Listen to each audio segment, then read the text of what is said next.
Let's begin with talking about why financial markets seems to be such an elitist subject.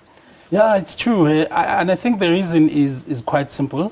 It is in the best interest of the people in the financial markets to keep them quite elitist, to keep them quite puzzling for many people so that we keep giving them our money and we get confused so that they make a lot of money out of us. So I think it's a very, very simple reason, actually. Oh my goodness, you're making me scared. Yeah. I mean, I just went to go and see The Wolf of Wall Street over the weekend, which I know we were just chatting about off air. Is it that bad?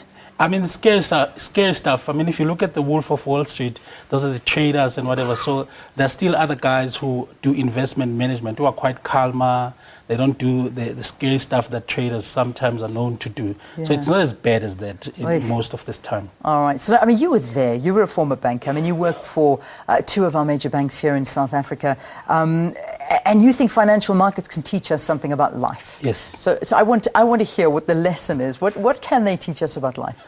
I mean, financial markets are quite interesting for me because if you study them long enough, you realize that one of the most fascinating life lessons you could learn from the financial markets, in fact. And in the book, I talk about the bull market, which just means, things are going well, and the bear market means things are going bad, the simplest way. But if you look at the financial markets, you realize that even if you're going through a really tough time, you realize that all trends eventually end. So there's no recession that lasts forever. So if you're going through a personal recession, you always can be comforted by the fact that that trend will also pass. So financial markets are the best to teach us about life, in my view. Yeah. So I mean, is that your analogy of a bull and a bear market? That sometimes things are good and sometimes things are bad, but there'll always be that shift. There'll always be that change. Absolutely. That's the analogy I use. And it's based on that. It's based on the fact that bear markets don't really last forever.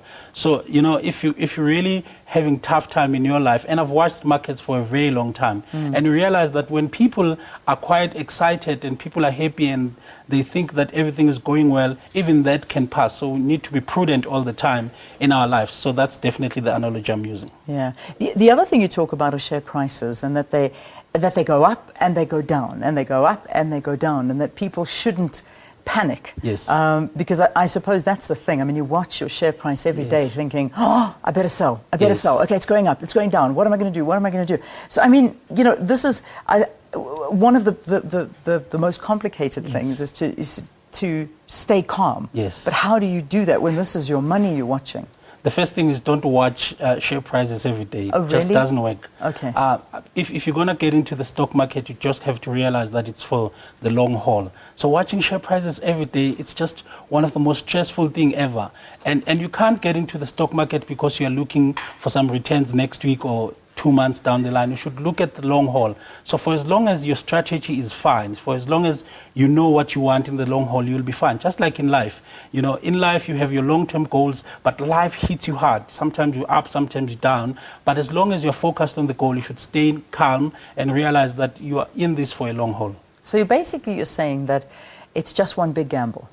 No. It is or isn't? Because that's something you do say in your book. Yeah. Is that at one point you say that it's a gamble. What do you mean by that? So I don't put it as a gamble. I actually say, Warren Buffett says the stock market is designed to take the money from those who are not patient to the one who are patient. Yes. So people who get in as a gamble, those are the ones who are hit hard. Okay. Because they try and speculate. So they look at the market and try and make sure, is it going to go up, is it going to go down, and they try and get in and they speculate. And that's that's the best thing you can ever do with the financial markets. You must get in there, stay with it, stay with your dream, stay with your goal, because in the long run, in financial markets, particularly the stock market, has always been proven that in the long run, it gives amazing returns. Really? But many amazing returns. I mean, there's no other market that can really do as well as the stock market in the long run.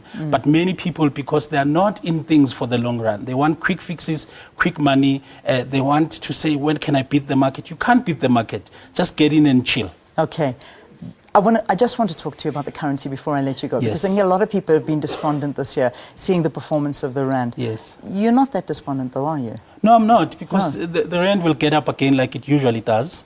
The rand has taught me a lot about resilience. There was a time in 2001 when the rand was 13 rands 84 to the dollar. Yeah. It's getting scary now at around 11 rands to the dollar, even more. But you know what? It will bounce back again. It always does. Just like in life, if you're going down, you always have to learn from the rand. Bounce back, just like the rand always does. All right. Bulls and Bears, life lessons from the financial markets.